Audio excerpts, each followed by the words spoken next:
அன்புறவுகள் அனைவருக்கும் வணக்கம். நான் த்ரேஸ் மரியதாஸ், ஜெஃப்னா யூனிவர்சிட்டி 88-89 பேட்ச். இதில் நிறைய எழுதுறீங்க, நானும் கொஞ்சம் கொஞ்சம் சிலதெல்லாம் பார்க்குறேன்.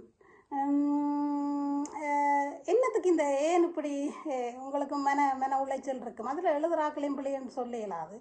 என்னடா எங்களுக்கே 88-89 பேட்ச் ஒரு ஒன்று கூடல் இல்லை. நான் தான் முதலாவதாக தர்மாட்ட சொல்லி இந்த குரூப்பை ஆரம்பித்தேன்.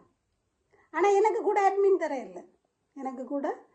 தெரியல. நான் தான் தர்மாட்ட சொல்லி எங்கட கூட. அப்போ இப்படி தான் இதுகளை செய்யாதேங்கோ, திறமை உள்ள ஆக்களை சேர்த்து செய்யுங்கோ.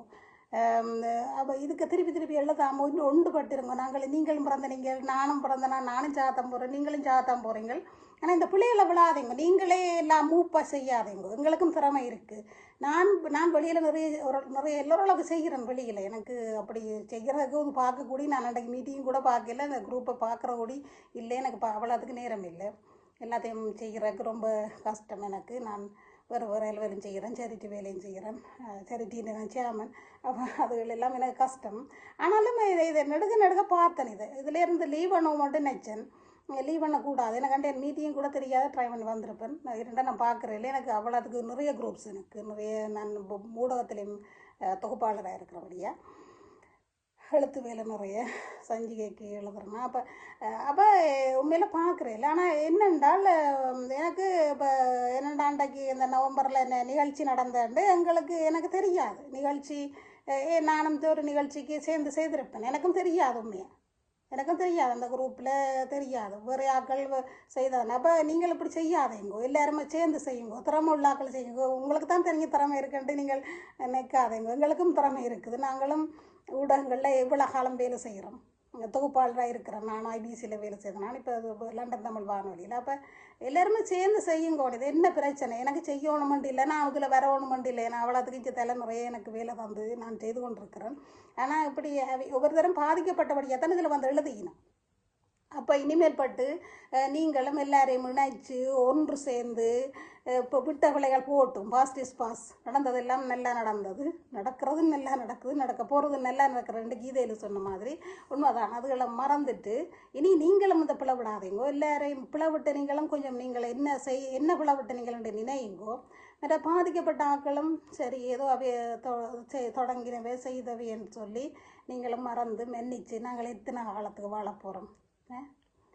அடிபட்டு உடப்பட்டு ஒற்றை செருப்போட காணி பங்களா, இவ்வளவு பெரிய ஏக்கருக்கு வீடுகள், காணிகள், சொத்துகள், இந்த படிப்பித்தல் திறமைகள் எல்லாத்தையும் விட்டுட்டு தானே இந்த நாட்டுக்கு வந்த நாங்கள் அனைவரும். அதிகமான ஆக்கள் நான் அப்படித்தான் வந்த நான். அப்போ அதெல்லாத்தையும் விட்டுட்டு நாங்கள் இன்றைக்கு அந்த இறந்த மக்களுக்காகவும் இந்த பொதுமக்களுக்காகவும் நாங்கள் அந்த பொதுமக்களையாவது நினைச்சு ஆயுதம் தாங்கினவே சரி, அது ஒரு பக்கம் இருந்தாலும் பொதுமக்களை நினைச்சாவது நாங்கள் எல்லாரும் நல்லவர்களாக மாறாட்டா எங்களுக்கு இந்த உலகத்தில் நாங்கள் ஒன்றும் விட்டு போகிறது இல்லை. சின்ன சிறு கதைகள் பேசி சிரித்து பாடசாலை போட்டு முதிர் வயதை எய்தி கல்வி கற்று படித்து வேலை செய்து குடும்பத்தை பார்த்து எல்லாத்தையும் பார்த்து நாங்கள் அடுத்த நிமிஷம் நாங்கள் நிறைய மூப்பு எய்தி இறந்தமென்று வரலாறு இருக்கக்கூடாது. நாங்கள் யாழ் பல்கலைக்கழகத்தில் படித்த நாங்கள்ன்றது நாங்கள் ஒவ்வொருவரும் இந்த ரெண்டு சைட்லேயும் தான் போல் எல்லாரும் மறந்து ஒரு புது லைஃப்பை புது ஒரு ஸ்டார்ட்டை ஆரம்பிப்போம் என்று சொல்லிக்கொண்டு இந்த வீடியோ சொல்கிறதுக்கு எழுதுறதுக்கு எனக்கெல்லாம் நேரம் இல்லை. அப்போ அதனால தான் இந்த வீடியோ வச்சது. நான் ஒன்றுபட்டால் ஒன்று வாழ்வு, நம்ம ஒற்றுமை நீங்கள் அனைவருக்கும் தாழ்வு, இந்த ஞானம் வந்தால் நமக்கேது வீழ்வு, தந்தை தாய் வாழ்ந்த நாடு, சிந்தை எங்கும் இனிக்கும் நாடு, இந்த சிந்தை எங்கும் மூச்சாய் வந்து ஒலிக்கிறது இன்னும் எங்கள் நாவில் எங்களோட தந்தையும் தாயும் தவழ்ந்து விளையாடிய அந்த நாடு, நாம் உருண்டு விளையாடிய அந்த மண். அப்போ நாங்கள் வாழ்வோம் ஒரு வாழ்க்கை, அந்த வாழ்க்கையை சிறந்த வாழ்வோம், அதுதான் அறம். சிறந்ததாக வாழ்கிறோம், அதுதான் அறம் என்று சொல்லிக்கொண்டு நாங்கள் மைக்கும் மேடைக்கும் போர்வைக்கும் புகழுக்கும் வாழாமல் மனுஷராக வாழ்வோம், மனித நேயத்தோடு வாழ்வோம், மனித ஈரத்தோடு எல்லாரையும் அணைச்சி வாழ்வோம் என்று சொல்லிக்கொண்டு எல்லாரும் சந்தோஷமாக வாழ்வோம். அட்டம்பன் கொடியும் திரண்டாலும் எடுக்கு என்று குறிக்கொண்டு நன்றி என்று கூறக்குமுள்ள உண்மைதான். ரெண்டு மாவீர தினம் ஆக்ஸ்ஃபோர்டில் உண்டு, இங்கே இப்படி எல்லாம் எல்லாம் ரெண்டு ரெண்டு ரெண்டாக இருக்கு. நாங்களும் ரெண்டாக வேண்டாம், உண்டா இருப்போம் ஒரு வாழ்க்கை. ப்ளீஸ்.